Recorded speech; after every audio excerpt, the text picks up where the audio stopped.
नमस्कार दोस्तों, आपका स्वागत है आपके YouTube चैनल खुशहाल सोम गार्डनिंग में।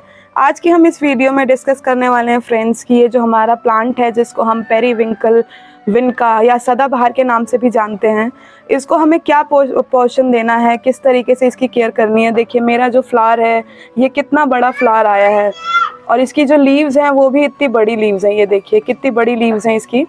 तो ये मेरा प्लांट जो है ये बहुत हेल्दी है। तो आज की मैं इस वीडियो में ये बताने वाली हूँ कि क्या है इसका राज, किस तरीके से हमें अपने प्लांट की केयर करनी है और क्या क्या तरीका है जिसको हम यूज़ करके अपने प्लांट को ज़्यादा से ज़्यादा ग्रो कर सकते हैं, इस पर ज़्यादा से ज़्यादा फ्लावर पा सकते हैं। तो चलिए फ्रेंड्स शुरू करते हैं।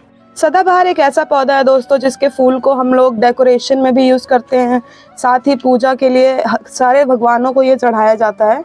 तो ये एक ऐसा पौधा है जिसको कि आप बहुत छोटी छोटी चीज़ों का ध्यान रख करके आप बहुत इजीली अपने घर में ग्रो कर सकते हैं, प्रोपोगेट कर सकते हैं और बहुत ही छोटे छोटे प्लांट से बहुत सारे फ्लावर्स आप ले सकते हैं। तो ये जो देसी ब्रीड होती है इसकी, जो इस प्लांट की सदाबहार की, इसमें दो कलर आते हैं। एक ये पिंक कलर जो आप देख रहे होंगे, एक ये वाइट कलर। ये दो कलर में आता है। जो हाइब्रिड में बहुत सारे कलर्स आते हैं पर जो देसी होता है उसमें यही दो कलर्स होते हैं। सो ये देखिए फ्रेंड्स, मेरा ये एक प्लांट है, ये आप ये समझिए ये दो प्लांट है। इसमें मैंने एक में ही दो लगा रखे हैं। इसमें देखिए मैंने दूसरे पॉट में भी लगाया हुआ है और इसकी बहुत सारी कटिंग से मैंने ये ग्रो किए हुए हैं। ये सारे मैंने कटिंग से ही ग्रो करे हैं। ये देखिए अब ये कितने हेल्दी हो रहे हैं और कितने सारे इसमें बड्स भी आ रहे हैं। वो भी एक है, उसमें भी अभी छोटे छोटे आ रहे हैं। तो वो जो है वो सीड से प्रोपोगेट किए हुए हैं और ये सारे जो हैं ये सब बड मैंने काट के कटिंग से ग्रो किए हुए हैं। देखिए सब पे ही आप देखेंगे मोस्टली जितने मेरे प्लांट्स हैं सब पे बड्स आ रहे हैं और बहुत जल्दी इनमें फ्लावर आने वाले हैं। तो जो जादुई नुस्खा है जिसको आप यूज़ करके अपने प्लांट में ज़्यादा से ज़्यादा फ्लावर ले सकते हैं, उसको हेल्दी रख सकते हैं, वो आज आपके साथ शेयर करूँगी फ्रेंड्स। तो सबसे पहले जो आपको ध्यान रखना है वो आपको ध्यान रखना है इस प्लांट में कि आपको पानी कितना देना है। इस प्लांट को ज़्यादा पानी की ज़रूरत नहीं होती है फ्रेंड्स। तो अगर आप इसको ज़्यादा पानी देते हैं या इसके अगर आप मिट्टी को गीला रखते हैं तो आपका जो ये पौधा है ये गलने लग जाता है और ग्रो नहीं कर पाता है। तो आपको इसमें पानी कम से कम देना है, जब इसकी सॉइल सूख गई हो जब देना है। और सॉइल भी आपको अगर ऊपर से ड्राई दिख रही है तो आप ये सोच के इसको पानी ना दें कि इसमें पानी नहीं होगा। आप चेक कर लें कि इसमें 1 इंच तक गीला तो नहीं है। अगर 1 इंच तक इसमें नमी होगी तो आपको पानी नहीं देना है। तो पानी का आपको ये ध्यान रखना है। और दूसरी चीज़ जो आपको ध्यान रखना है फ्रेंड, इसको आपको फुल सनलाइट में रखना है। आप इसको जितना सनलाइट देंगे फुल सनलाइट में रखेंगे, डायरेक्ट सनलाइट में रखना है, शेडी में मत रखिएगा। इसको पूरे दिन की धूप चाहिए, उतना इसके लिए अच्छा रहेगा। तो सनलाइट पूरे दिन की और पानी इसको आपको कम देना है। ये एक 12मासी पौधा है दोस्तों, जिसमें आप अगर इसकी केयर करते रहेंगे तो ये आपको गर्मी सर्दी हर सीज़न में आपको इसमें फ्लावर मिलेंगे। तो आपको एक चीज़ ध्यान रखना है फ्रेंड्स, अभी तो गर्मी है बट अभी थोड़े दिन में ही बारिश का टाइम शुरू हो जाएगा। तो आपको ध्यान रखना है कि बरसात के टाइम में, बरसात के मौसम में आप इस पौधे को अंदर रखें, बिकॉज बरसात के पानी से इसकी जो रूट्स होती हैं वो गलने लग जाती हैं। तो आपको बरसात में इस पौधे को अंदर रख लेना है और धूप में आपको इसको, जब धूप हो तो धूप में रखना है और जैसे ही बारिश होने लगे आप इसको अंदर कर लीजिए, बिकॉज बारिश का पानी जो है वो आपके इस सुंदर पौधे को, इसके सुंदर फूल को ख़राब कर सकता है। इसका जो सॉइल आपको प्रिपेयर करना है फ्रेंड्स वो स्लाइटली एसिडिक होना चाहिए। इसमें बहुत ही हल्का सा एसिडिक चाहिए होता है। तो आप जो इसका सॉइल मिक्सचर तैयार कर सकते हैं उसमें आप 35% का गार्डन सॉइल, 15% का कोकोपीट, 25% का गाय के गोबर की खाद, वर्मी कंपोस्ट या जो भी खाद आपके पास हो आप वो यूज़ कर सकते हैं। और 25% का आपको सैंड यूज़ करना है, बिकॉज आपको सॉइल इस तरीके की बनानी है जिसमें कि पानी ठहरे ना। सॉगी सॉइल होगा, थोड़ा सा भी उसमें पानी रुक रहा होगा तो आपके जो ये प्लांट हैं ये अच्छे से ग्रो नहीं करेंगे और ये भी हो सकता है कि आपका ये प्लांट जो है ये आपके फ्लावर देने से पहले ही डैमेज हो जाए। सो आपको इस चीज़ का ध्यान रखना है। सॉइल आपको पोरस तैयार करना है, ज़्यादा सॉगी सॉइल नहीं होना चाहिए। अब आप देख रहे होंगे फ्रेंड्स कि इसके जो पॉट है मैंने छोटे से बड़े हर साइज़ में लगाया हुआ है। ये देखिए ये 8 इंच का भी है और ये 12 इंच का भी है। तो पॉट जो है वो आप अपने अकॉर्डिंग, जो आपके पास अवेलेबिलिटी हो उसके अकॉर्डिंग आप यूज़ कर सकते हैं। छोटे पॉट में भी ये बहुत ईजिली ग्रो हो जाता है और बड़े पॉट में भी ये बहुत ईजिली ग्रो कर जाता है। तो मैंने एक एक पॉट में 3-3 4-4 कटिंग लगा रखी है। वो देखिए मेरा वाइट कलर का है। सो ये इस तरीके से आपको इसमें इसके पॉट का, आप किसी भी साइज़ का पॉट आप ले सकते हैं। पॉट में ऐसे कोई इसमें ऐसा कंपल्शन नहीं है कि आपको इस साइज़ का लेना है, बट 12 इंच का जो पॉट होता है वो इसके लिए आइडियल मैच होता है। एक चीज़ और दोस्तों, इसका जो फ्लावर्स होते हैं, अगर ये फ्लावर जैसे ये फ्लावर है, ये फ्लावर आपका सूख जाए, इधर उधर गिर जाए, तो अगर आप उसको भी अपने इस पॉट में डाल देंगे या किसी दूसरे पॉट में डाल देंगे तो वो भी बहुत इजीली ग्रो कर जाता है, उससे भी आपके प्लांट्स आने लग जाते हैं। ये देखिए, ये वाले जो हैं ये छोटे छोटे, ये इसके जो है फ्लावर से ही आए हुए हैं। ये फ्लावर्स, इस वाले प्लांट के फ्लावर्स सूख गए थे तो वो मैंने इसमें डाल दिए थे, तो ये जो ग्रो होकर के आया है ये फ्लावर से आया है। तो फ्लावर से भी ये ईजिली प्रोपोगेट हो जाता है, बस उसमें हो सकता है थोड़ा सा टाइम लगे। तो जो सबसे ईजी होता है वो स्टेम कटिंग का ही होता है।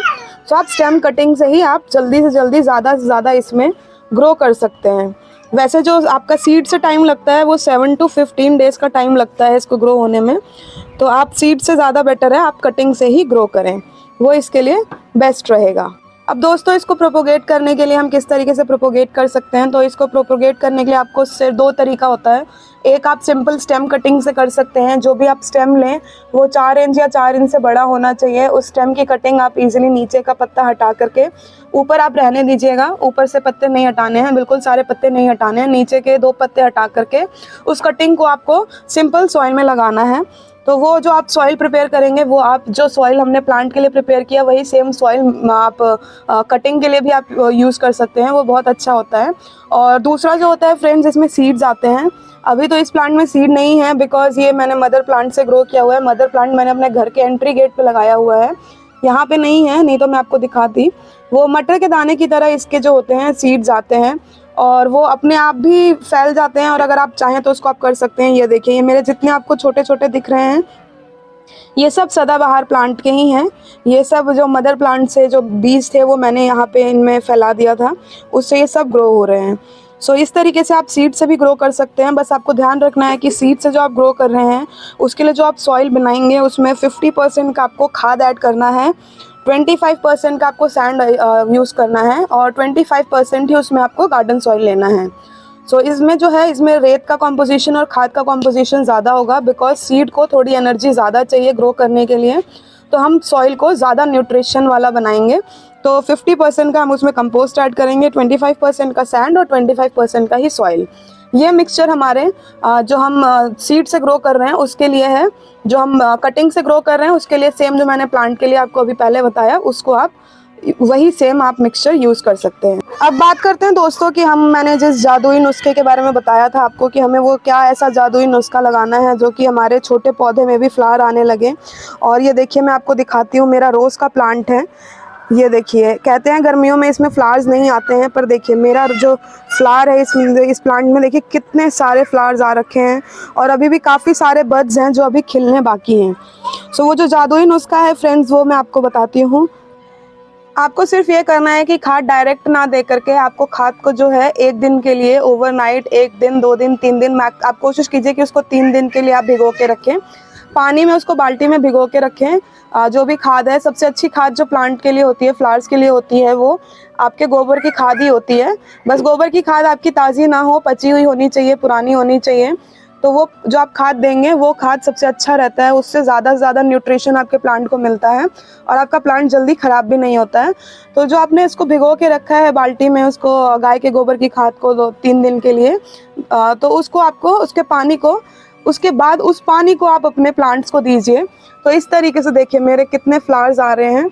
मोगरा में भी काफ़ी अच्छी ग्रोथ है और काफ़ी अच्छे फ्लावर्स आ रहे हैं। तो इस तरीके से अगर आप अपने प्लांट को देंगे तो आपके प्लांट को बहुत ज़्यादा न्यूट्रिशन मिलता है, बहुत इजीली वो न्यूट्रिशन ले पाता है और हमारा प्लांट जो है बहुत ज़्यादा फ्लावर्स देता है। तो ये देखिए, गुड़ल में भी आ रखे हैं फ्लावर, और ये देखिए ये भी बहुत छोटा प्लांट है बट इसमें फ्लावर आ रखा है। तो इस तरीके से आपको अपने प्लांट को न्यूट्रिशन देना है, तो आपका प्लांट जो है वो बहुत हेल्दी रहेगा और बहुत जल्दी न्यूट्रिशन जो है वो ले पाएगा और उसको यूज़ कर पाएगा अपने ग्रोथ के लिए। ये थी कुछ जानकारी दोस्तों जो मैं आपको देना चाहती थी। आशा करती हूँ आपको मेरी दी गई जानकारी अच्छी लगी होगी। कुछ ट्राई ज़रूर कीजिएगा और क्या रिज़ल्ट आता है वो भी शेयर कीजिएगा। अगर वीडियो पसंद आई हो तो लाइक शेयर सब्सक्राइब करना ना भूलें, और कोई क्वेश्चन, कोई फीडबैक, कोई क्वायरी हो तो वो भी कमेंट करके ज़रूर बताइएगा। Bye friends, have a good day, take care.